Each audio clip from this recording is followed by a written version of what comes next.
A warm welcome to the very first edition of CHRO Tech Talks series brought to you by hrtech.sg. This series is part of hrtech.sg's efforts to create a more data-centric and tech-savvy HR ecosystem in Singapore.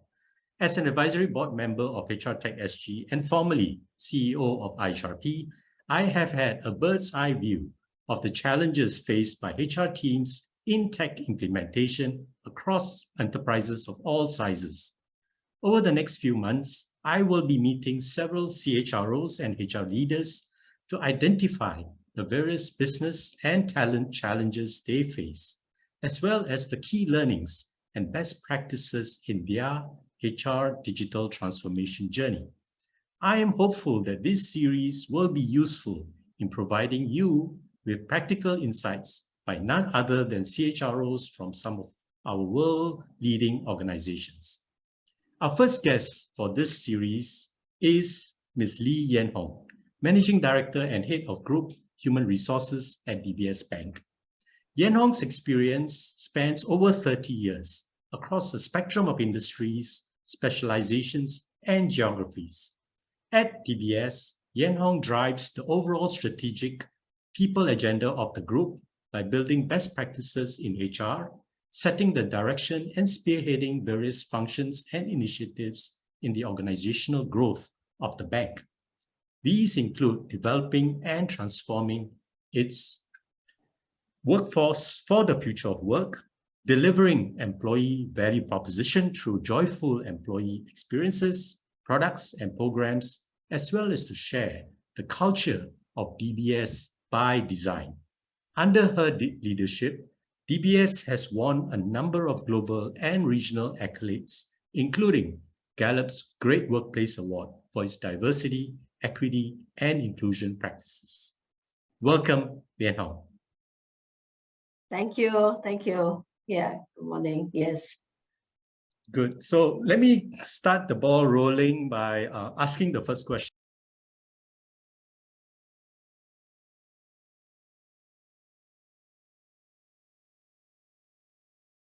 So for many Singaporeans like me who have grown up with DBS, the bank's transformation has been nothing short of remarkable. Your CEO, Piyush, has been famously quoted as saying, "We act less like a bank and more like a tech company." So my question to you, Yen Hong, is, what do you think was HR's role in making this digital transformation possible? Okay. So we actually embarked on this journey way back, 2013, 2014. Yeah. So at that time, there was a confluence of factors that happened, right? The advent of the fintech in China. So at that time, Piyush actually met up with Jack Ma in, in one of the many dialogues that they had. And he after the conversation was about, oh my goodness, this fintech, they are going to eat our lunch, right? So, on the consumer space also, people are becoming much more comfortable with all the digital stuff. Yeah. The other factor is, of course, DBS, we wanted to expand, to the region. So what happened is that, of course, we, did some M&A, we wanted to do some M&A in Indonesia. The Danamon deal, unfortunately, didn't come through. So then how do we expand our footprint, right? So, so one of the ways to do it is really to go digital. Yeah, so I would say it's a confluence of factors that make that happen. And of course, we wanted to also, the brand promise is to have customers leave more, bank less. So they have more time to do the things that are more important to them. So we embarked on this journey, and it has intensified, in the last couple of years. And this has really helped us in winning many accolades, including Best Bank in the World, Best Digital Bank. Yeah. So your question is that how did HR do? How did the bank do? I will actually maybe talk about it from a few aspects. I call it the ABCD. Yeah. First, we start with a big, heavy, audacious goal. Yeah. So when we are confronted with all these challenges, we didn't say that, okay, we need to change and all that. Perhaps we should adjust ourselves. It's really, if we don't change, we die, right? And then we don't start with a small goal, let's do incremental stuff. We started with the goal to become the best bank in the world. And that was really a big, hairy, audacious goal, right? You're competing with many, many global banks in the world, yeah? But, Piyush set that goal for the team, and it became a galvanizing call for everybody. Okay, so how do we really reach the aspiration, reach the goal to become the best bank in the world and all that? And I think that was a huge, galvanizing force for all of us in the bank. The second point I will talk about is really about the B, yeah, which is buying talent and building talent. So when we started on this journey, we also realized that, it's a combination. So it cannot be just about buying talent. We believe very strongly, and the people who change the bank, a large part is actually those who are in the bank, yeah, the existing people in the bank. However, having said that, there are some skills and resources that we didn't have. So for example, at the time, we didn't have a lot of UX designers, we didn't have a lot of data guys, we were not so advanced in some of the advanced technologies. So we actually hired some of these professionals to help us. So it's a combination of, internal and external. And internal, then how do we transform the team, right? So one of the things Piyush asked is that, how are we going to build digital, in the bank? At the time, maybe we were 20,000 people, yeah. So how do we go about doing that? So one of the first things we did was actually the hackathon.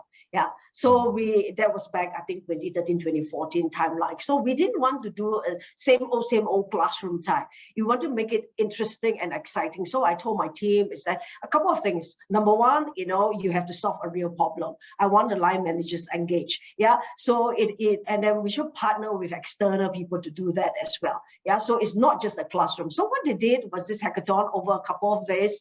The first part of the training was actually external, coming to share with us what is happening in the world. And, we don't talk about just banking. We talk about digital. How do they use it in the medical field? How do we use it in the retail? So that these are all great examples that we can emulate and learn. Then we work the line managers with a problem statement. Yeah, so we gave it to this group. So we started off, our first hackathon was about 60 people. I was a little bit kiasu at that time. I didn't want to involve the most senior people in the bank because in case you bomb, right? So we say, okay, we pilot with maybe just the VP, SVP level and all that. We got 60 of them together. And they were supposed to solve the problem. And the problem has to be a digital solution. Yeah. Right. Then the next thing we did was we didn't want all the solution to come from within. So our transformation team actually introduced us to a couple of startups. Yeah. So in every team we have like five maybe DBS staff, 1 or 2 startups. And it was marvelous, right? Because they were able to learn from the startup how they solve the problems. So in the group also, we have people not only from technology, we have lawyers and all those kind of stuff. And at the end of this, 48 hours, 72 hours, they are supposed to come out with a digital solution. Yeah.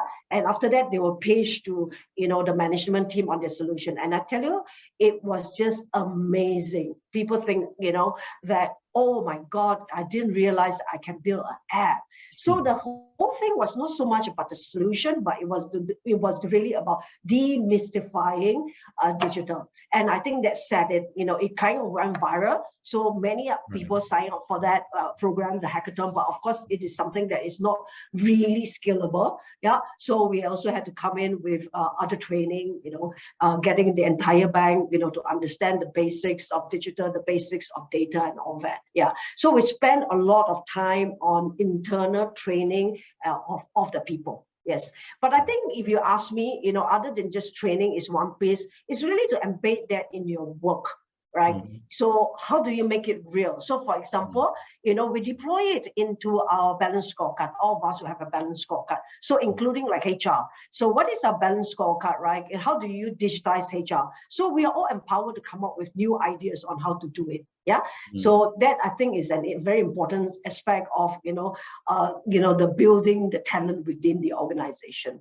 The third point I want to cover is really the culture piece. Yeah. So much is about the tools, but even more important is about the culture. Yeah, how do you change the culture of the organization? How do we make ourselves to become like a startup culture, to be agile, to be open, transparent, customer focused, data driven, and then really empowered, and having the guts to go experiment. Yeah. So in many ways, we actually call it the culture by design. Yeah, so we engage the employees a lot in this area. So for example, when we say it's an open culture and all that, it is actually a very open bag, right? So we have our town halls. At the end of the town hall, we have this tell-pious channel. Employees can ask all kinds of questions as well. Yeah, so we wanted to make sure we have the psychological safety. People can ask all kinds of questions.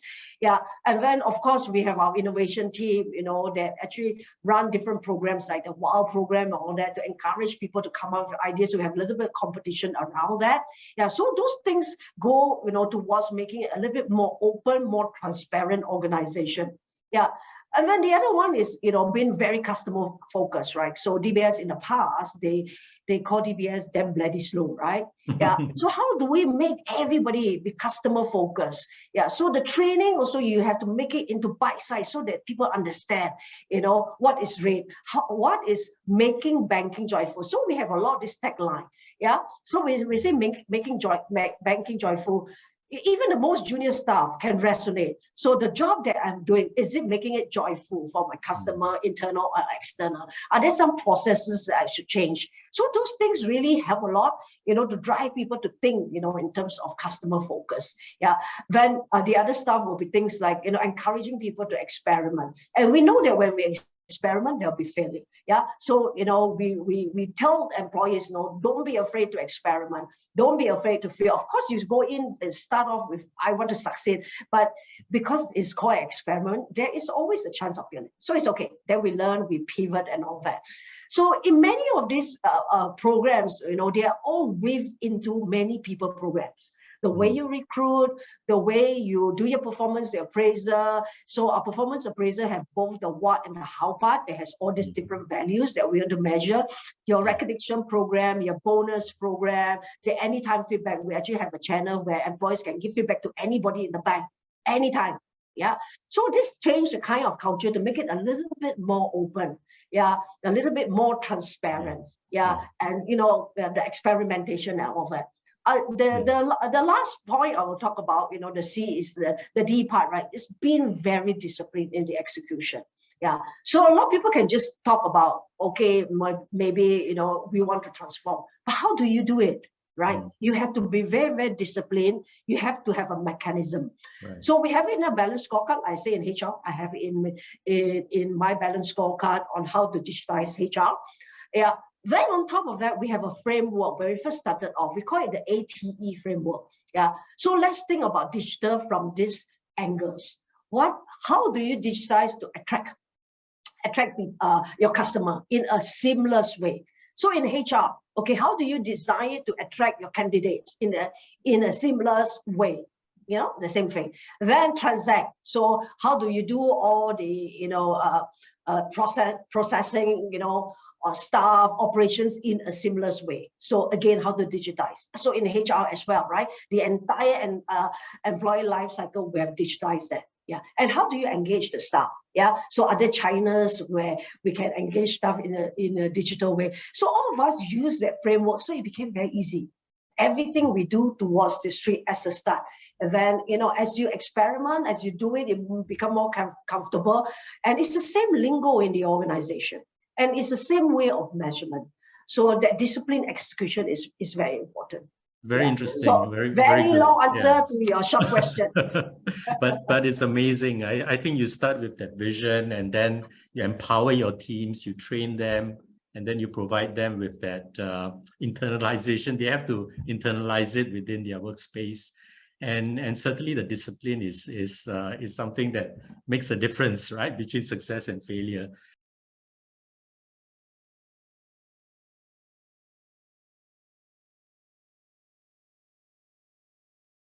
So the question I have for you is, were there specific HR challenges for your teams?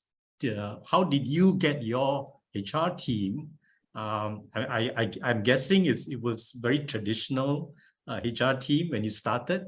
How did you get them to be more tech savvy and digitally focused in their work? Okay. Yeah. So, traditional HR, we are always very burdened with a lot of administrative work and all that. Yeah. And so, when we survey the staff, this is again one of the pain points, right? They want to do a lot of stuff, they want to do strategic stuff, but then they are very burdened with all this administrative work. Yeah. Yes.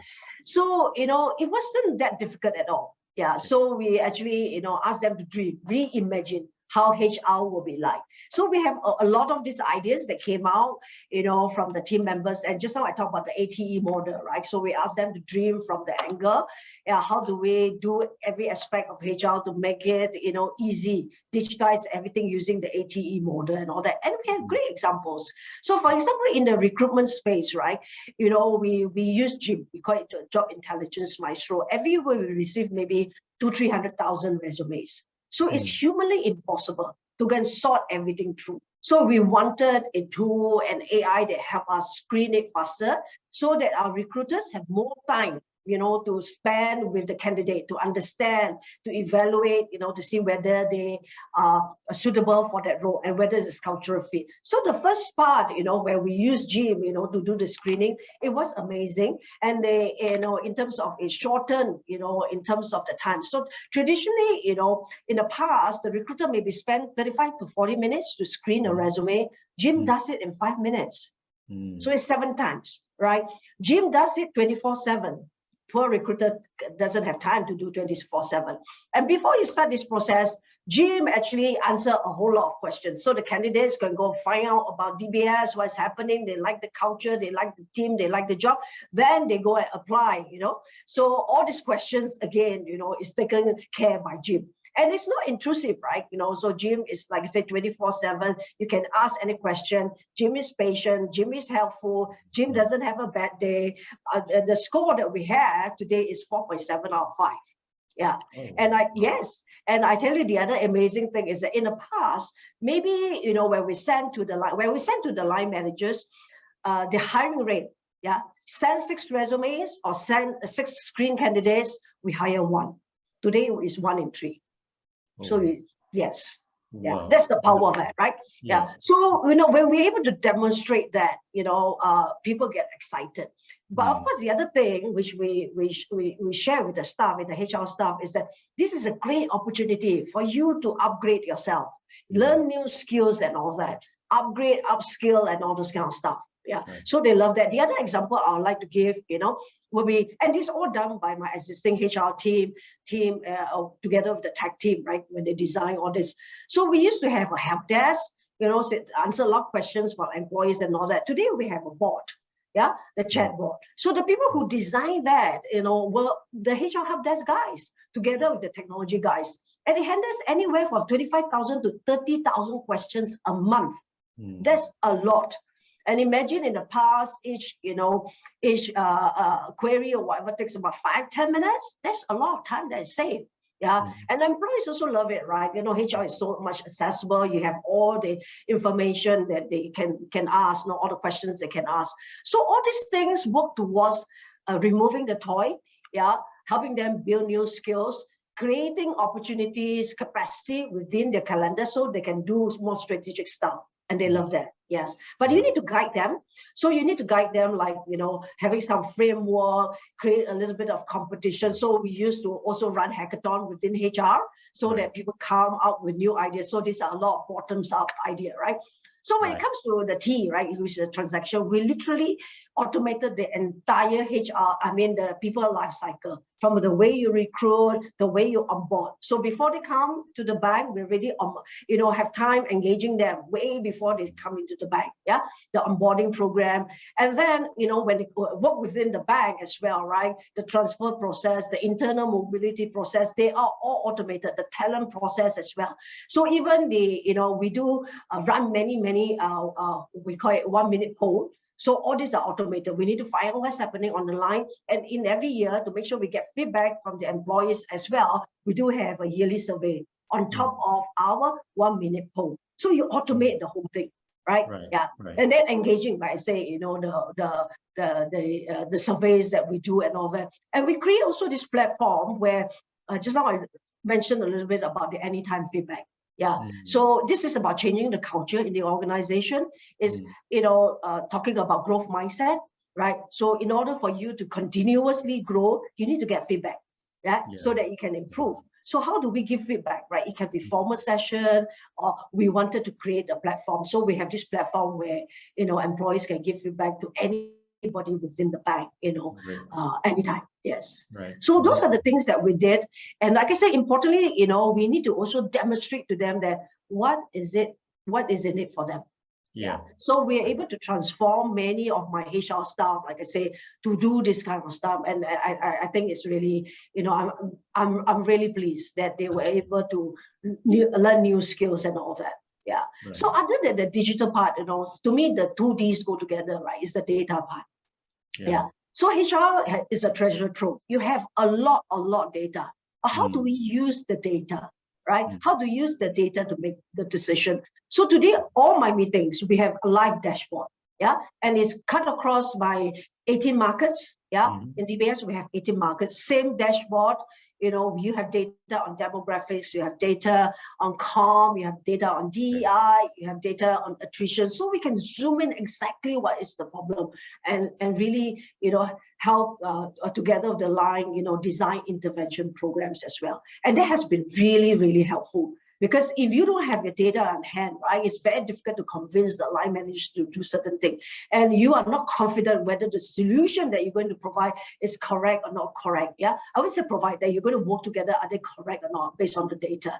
So when we started off also, right, we had many, reports and all that. We just, collapsed everything to our dashboard. Yeah, and we continue to build the dashboard. And if you ask me, this is one of the key foundation. Yeah, to become digital, you need to have a lot of this data to help you make good decisions. Yeah. Like I say, all the meetings. You can't measure it. You don't know what it is. Correct. Today, if the meeting we don't have a live dashboard, nobody's allowed to go and create some PowerPoint. All that is all live dashboard. It's all live. And I can look at the last 5-10 years data and all that. So it's quite amazing. Quite amazing. Yes.